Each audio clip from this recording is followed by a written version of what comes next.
my positive learning as far as technical wrestling goes from Jack Manley, because he had some really awesome core training and he absorbed every bit of it, and he is the kind of person that shares his knowledge.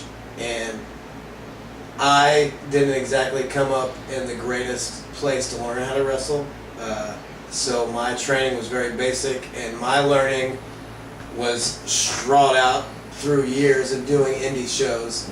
And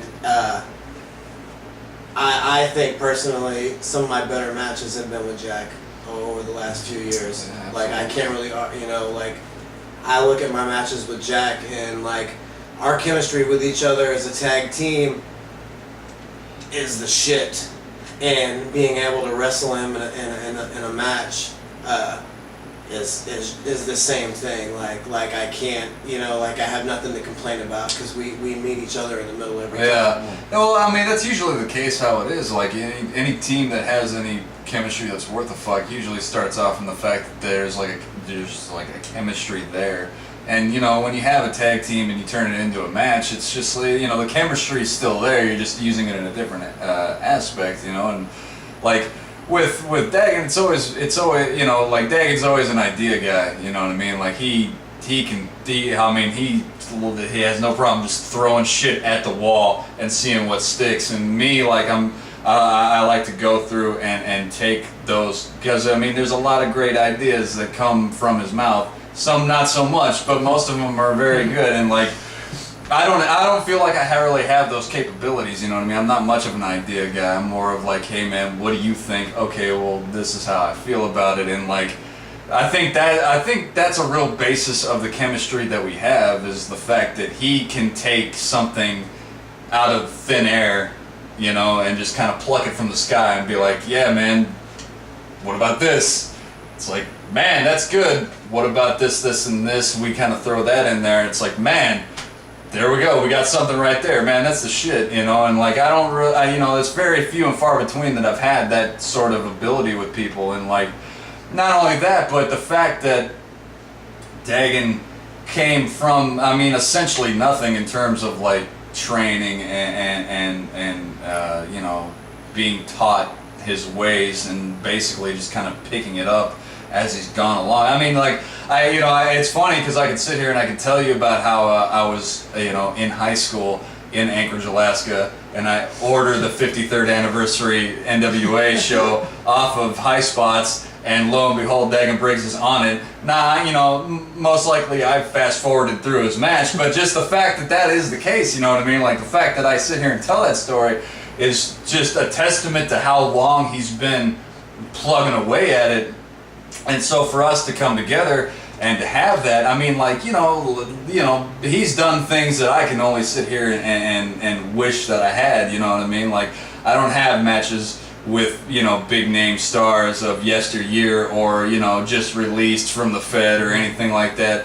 I don't know what it's like to work in front of, like thousands of people and to, work on TV for a promotion that's actually worth a damn and all these sorts of things. So like, to have that sort of mentorship, like he sits here and says that he's learned so much from me, but I can turn around and just say, like in the avenues of the business, like I've learned so much from him in terms of like, big leaguing, trying to get paid, things of that nature, and to go out there and not only that, but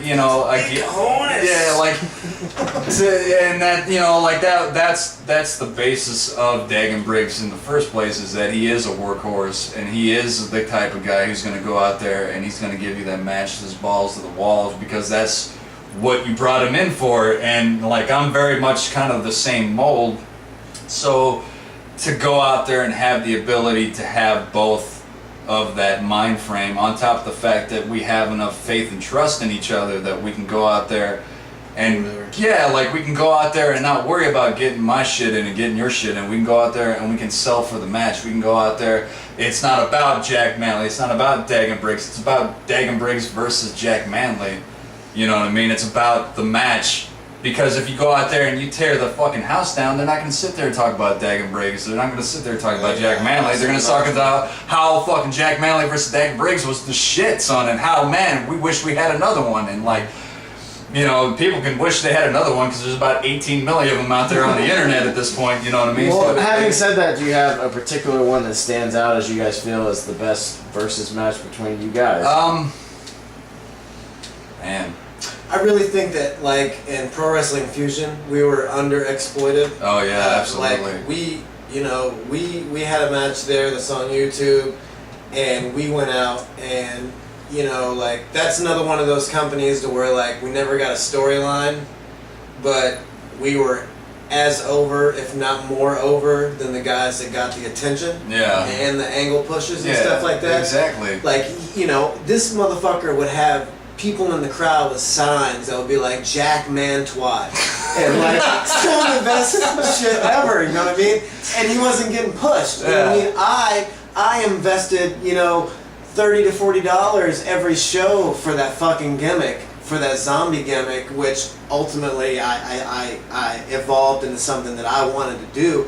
But like, I would invest so much into this shit, and like my music would hit, and like the crowd would stand up. Yeah. You know what I mean? And like, and I'm not meaning that in an egotistical way. I'm just meaning you can watch the tape. Yeah. And people responded to my music, which was not original music, which was a band that made for me. They say my name at the beginning. And they responded, which means that we got something out of the crowd. And that's I think that's the biggest testament too, is the fact that we didn't get any push, we didn't get any hype, we didn't get anything. We get like Dagon Briggs versus Jack Manley is very much a grassroots campaign. You know what I mean? Like, it's very much like we're not getting anything out of anybody, and yet somehow, some way, we're still going out there and we're garnering the reaction that people wish they could get. You know what I mean? And like, that's only from our matches. We were doing spots. I did that, like the Powerbomb Diamond Cutter and shit like that. Just like spots that like you weren't getting throughout the entire night. You know, and not like being like, man, we're the baddest motherfuckers in the world.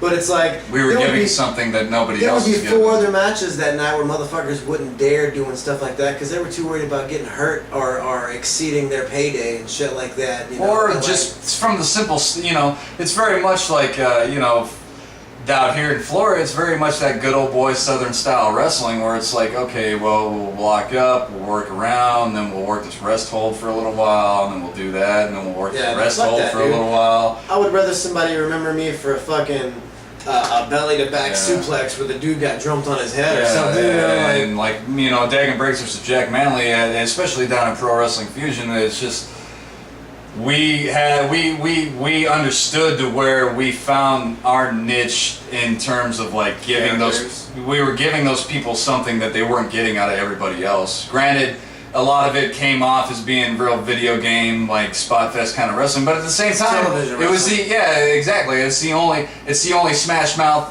you know, like video game style you're gonna get out of the entire night. And I mean, like, there's some people out there that are looking for that, and like you say, you know, the Powerbomb Diamond Cutter as a perfect example, like, because I'm sure there's people in the back that saw it and they were just like, well, great.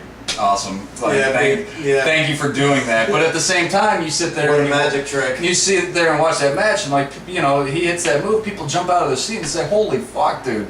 Did you just see that?" As a matter of fact, you can watch the video. Someone specifically walks over to their friend and they go, "Oh my God, did you see that?" Yeah, exactly. Like, nobody else is getting that kind of shit. I said that myself when I watched the replay. And so, like it boils down to like having the ability, having the understanding, and then just having the trust that, hey man, listen, we're gonna go out there, we're gonna tear it up, and it's not because we're trying to get over on each other, you know what I mean? Like, we're trying to go out there. No, we're trying to get over with a crowd. Yeah, we're trying to get better booking. We're trying to give these people a match because they paid their hard money for it, you know what I mean? And like, some people can go out there and they can get away with 15 minutes of gaga bullshit, and that's fine and everything, but that's not who we are. That's not what we do. That's not what brought us to the dance in the first place, you know what I mean? Like, we want to go out there, we want to tear it up, we want to give them a match to remember, and like, I think anytime you watch a Jack Manley versus Dagon Briggs match, you at least get that feel from it that, like, man, that was good shit, regardless of what it was. Even in Deep South, when we didn't get paid. You know, like, and like, you know, there's a match on YouTube somewhere. from Brunswick, Georgia, where it's like 10 people, and like it stands out to me as being one of my personal favorites, just because of that fact, because there's only 10 people there, and yet we still had the ability to go out there and tear it up and turn it on, you know, and like, you know, having that ability. It's a shame that nobody else put forth the effort to give us any hype, to put forth any effort, you know, with especially in Pro Wrestling Fusion, when they try to push it as Craig Classic, being the junior heavyweight champ and all that stuff, and yet the most over junior match you're getting is Dagon Briggs versus Jack Manley, and like to sit there and try to play it off like that isn't the case, and try to deny the fact that that's what the people are responding to, is a testament to the booking, you know what I mean? And like, yeah, you know, it's a shame. It's a damn shame, you know, because we could have taken it to the moon and then some, and the fact that we only got it into low orbit, you know, I mean, it's personally disappointing, but the people still got what they were looking for out of it, and that's how they always get it. And yeah, like the Pro Wrestling Fusion matches definitely stand out as being, you know, those. Maybe the one we did in Jacksonville, that was the paid show. You know, it was another one of those shows where there wasn't a lot of people there, but we still went out there and did more, you know, than a lot of people that night. And we got over, like, surprisingly, in front of a crowd that had never seen us before. Yeah. So, like, yeah, it's just... Well, going back to the lager slip just briefly before we get into, like, road stories and things, maybe... just give us maybe a personal favorite lager match and maybe the worst lager match, just for the fun of it. God, the worst lager match. Yeah, that's a laundry list too, right there. God damn. Worst.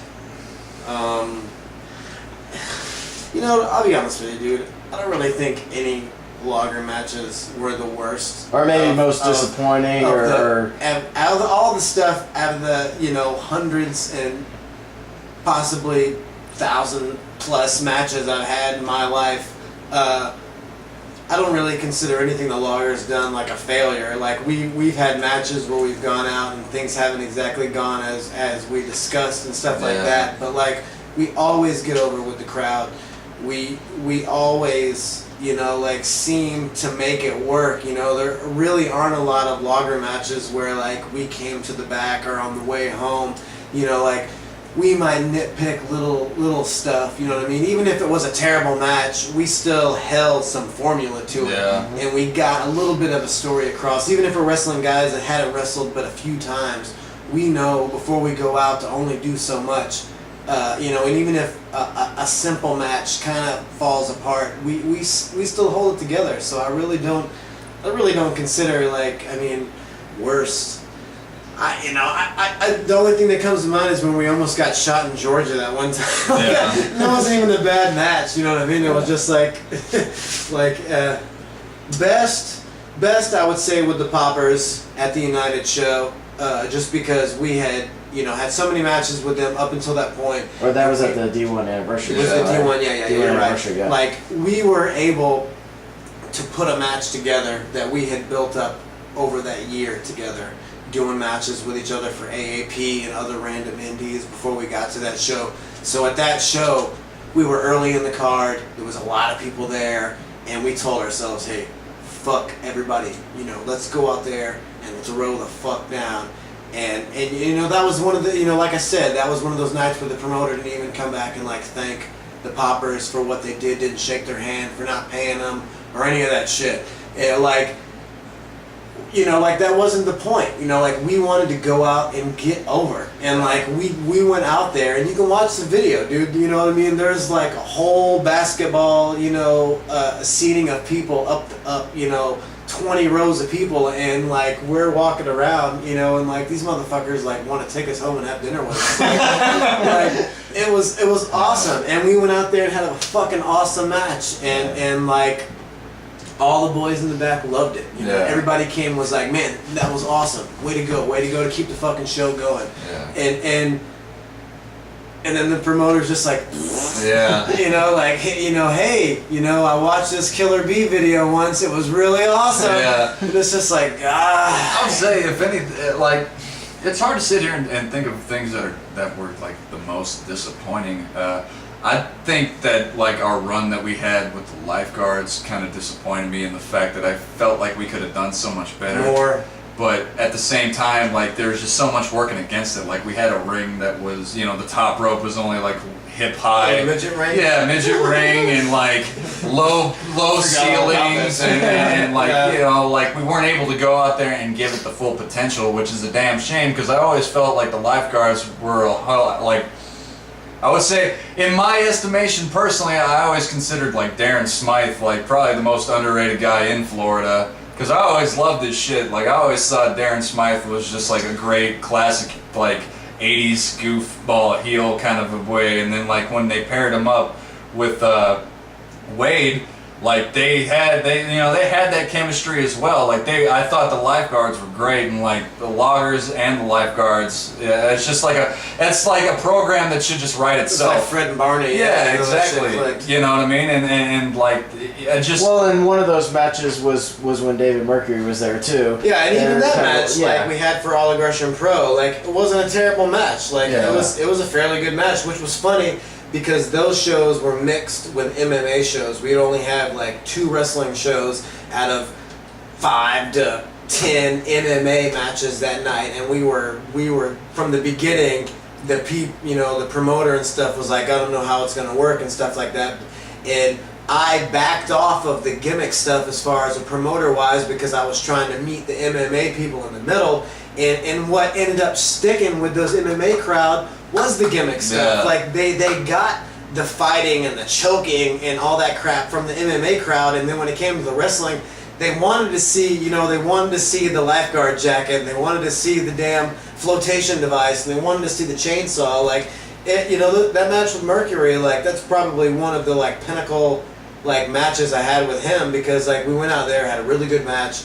The lifeguards got over, we got over. Like it was good times. That also brings me back to like we were talking about how how we've had so many matches. That we we had a match at Metro Park in Jacksonville, which was the same deal. It was like it was like the pro wrestling match in the mix of like all this MMA stuff, and like I thought it was a good, it was a real good time, man. Like it was like it sticks out to me as like being one of my personal favorites just because of the atmosphere that we brought with it. Because like it was I don't even remember what it was. Singles like, match, well, right? yeah, but like the instance of like what was going on at Metro Park, it was like World. It was like Nations it was like and an something. Irish festival. Irish It was the festival. Irish fest, and they had- Because I ref that match. Yeah, and like there was, But there was like probably several hundred people that Yeah. gathered around that ring when you guys were exactly. doing it. And like they, like that pro wrestling match at the Irish Festival was so out of place. Like it had no business being there.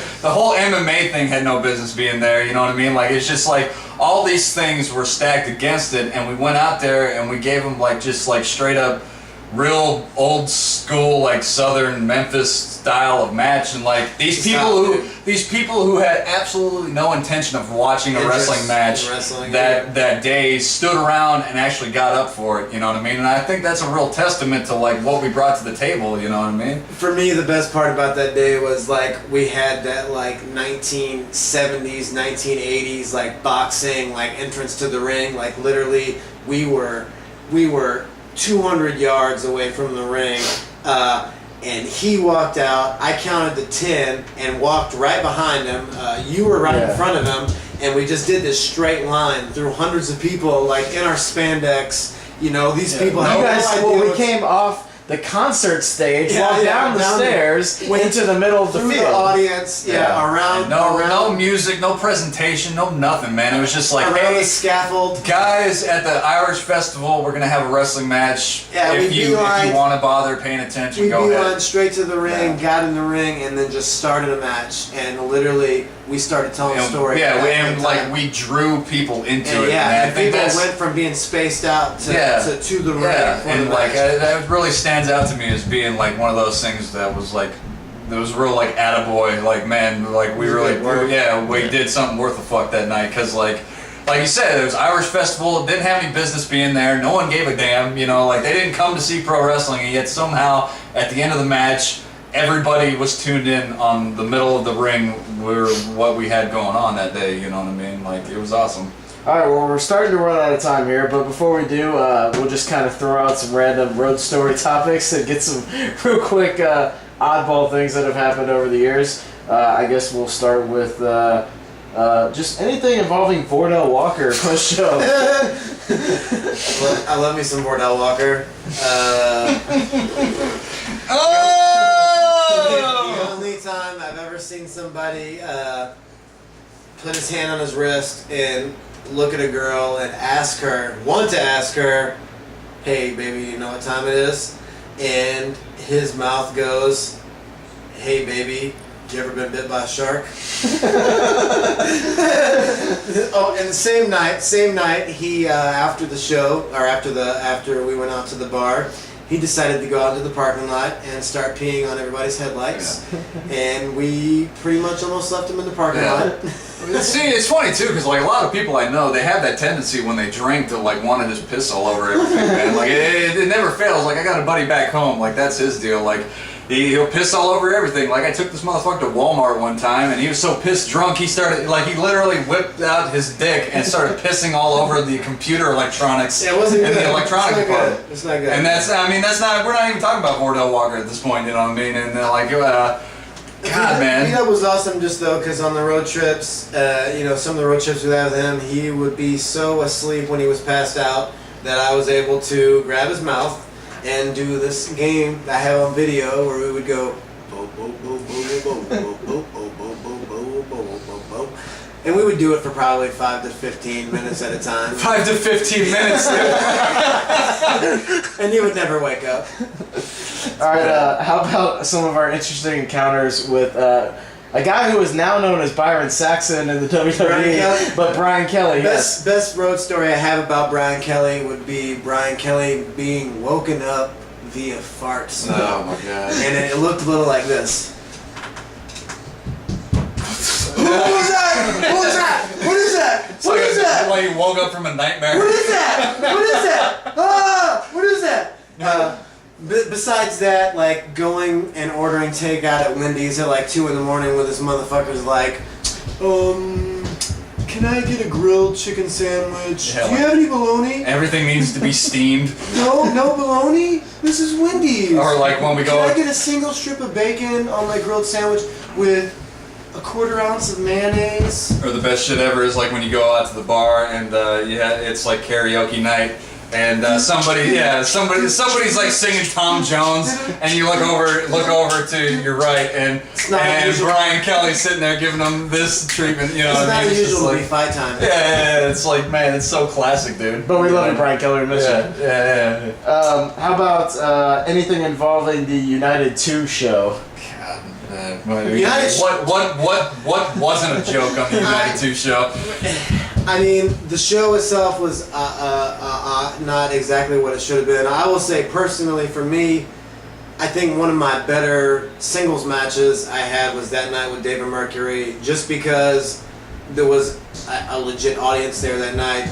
I was again booked in a fucking in a 8-way Scramble Royale, yeah. We went out, we did what we called, everything worked out awesome. We got over in front of a nice house. To me, one of my biggest memories of that night was me and Jack walking outside just to get some oxygen from the locker room. Besides the new Jack spot, and we'll bring up in a second. Yeah. But we go outside, we're just getting some oxygen. We hear something flapping around. We look down on the ground, and there's an injured bat. Yeah, I totally forgot about that, bro. Which was awesome because both of us were like, "Should we grab it?" And be like, "I don't want to be a vampire." Yeah, exactly. I'm not looking for. I'm pretty sure we left that hepatitis. that Not looking bat for on the X-Pac ground. treatment. But one of the side stories of that show, which was pretty cool, was that night we were chilling in the locker room after the match. Ron Nemi, who had quite a few drinks that night, and this giant locker room space is right in the middle of the floor, laying on the floor with his pants pulled down past his ass, and he is literally on the ground asleep. Yeah. New Jack comes in from outside with about 10 to 12 kids. These are all little white kids between the ages of like 6 and 9. No shit. Comes in, New Jack sits down with him, and he's like, Come on, little niggas. Let me tell you something. All right, come here, you motherfuckers. All right. This right here, this is a New Jack shoot video. I'm gonna give every single one of you motherfuckers this shoot DVD. Here's a shoot DVD. This is about me talking shit about wrestling. Shoot DVD. He's like, all right, go back out to your parents. Wait a minute. Make sure you tell your motherfucking parents that I gave you those DVDs for free, because that shit cost me money. He's like, yeah, He's like, by the way, look over there at Ron Nemi. See, his ass is hanging out. He's like, don't be like that when you grow up. Ron Nemi looks over, he's like, fuck you, Frankie. and that was it. He just goes right back to sleep. So, you know, like that. That's only the business right there. That was awesome. I want to tell you a brief Peterson Cup puke salad story. Puke salad. Frankie Capone, was that the night that him and Rod Steele had the 45-minute match? No, that was United 2 also. United 2, yeah. Yeah, to add to the shenanigans of that night, just real briefly, I reffed a match between Francisco Chiato and Rod Steele. They had also been drinking heavily with Ron Nemi that night. Before the show. They get out to have this match and persist in the match to have a 10 to 12 minute arm bar on the mat. Which you were telling them to take it home. Which I was telling them the entire time, guys, you've literally been down here 5 minutes, then 8 minutes, 10 minutes. Please get up and take this home. And they were so drunk that they just did not know where they were. And it proceeded to be maybe, like, no offense to those guys personally, but the worst match and the most embarrassing moment I've ever refereed in my life. Puke salad was at the Peterson Cup. That was the night that I did a match that started with Naphtali and I ended up with Sideshow. We did the old Freak Foundation thing, but yeah, Capone had him and P. Cannon were getting shit-faced and Ron were drinking before the show, and which is a hilarious spot because we're all, you know, like bullshitting and yapping after the show, and Frankie's just totally fucking done over here in the chair. Just can't even sit and up Pete Cannon is sitting there like holding his head, like, "Are you okay, Frankie? Oh, Frankie!" And he's like totally catering to him while eating a salad in a plastic clear, you know, to-go box. Eating it. All of a sudden, Frank Capone starts to vomit. And Pete Cannon just proceeds to put his face right in the salad and lets him puke into the salad in front of everybody in the locker room. And everybody just looks over and goes, "Puke salad." That's the business, kid. That's that puke salad right there. That's that lifestyle so, right there. When you have, you know, memorial to your friend that died from cancer, the word is puke salad. Yeah. And we've got about 2 minutes left. Briefly, you kind of touched on it earlier, but how about the time you almost got shot in Georgia? DJ Butt Party? DJ Butt Party. DJ Butt Party was awesome because it was my girl's idea, but I actually did it. We were at a show and they had one of those old school like arrow kind of like signs outside that you can change the words around, and it was like Friday DJ Butters, Saturday blah blah blah, Sunday yak yak yak. And my girl was like, "You should go over there and change it to where it says DJ Butt Party." And I was like, "This is hilarious, I'll go do it." So I go over there, slap some letters off. Friday night, DJ Butt Party. Needless to say, the promoter of the show, his girlfriend, the DJ Butters, was the promoter, and the owner of the club was out in the parking lot at the time and saw us doing it. Thankfully, there was a group of us over there, white guys to these guys, and I didn't get seen doing this. Ash Christensen actually took the fall for this, and long story short, about 8 or 9 of these big gorilla fucking gangster motherfuckers just popped up out of nowhere, dude, and literally were like, "We are going to fucking kill you for offending us and changing our sign." We changed the sign back. Thankfully, someone called the cops because it got to a point to where right before the cops pulled up, like I was kind of worried about Ash's life. Yeah. Like I ended up stepping in between the dudes and was just like, "Listen, man, you know we're here wrestling, having a show, getting paid. Aren't you paying us?" And he was like, "Oh, I'm paying you guys for this shit." And like, yeah. So I mean, long story short, we got paid to piss this dude off, which you know, realistically, Ash Christensen had himself a steel reserve. most of our career has been that pissing off promoters. So.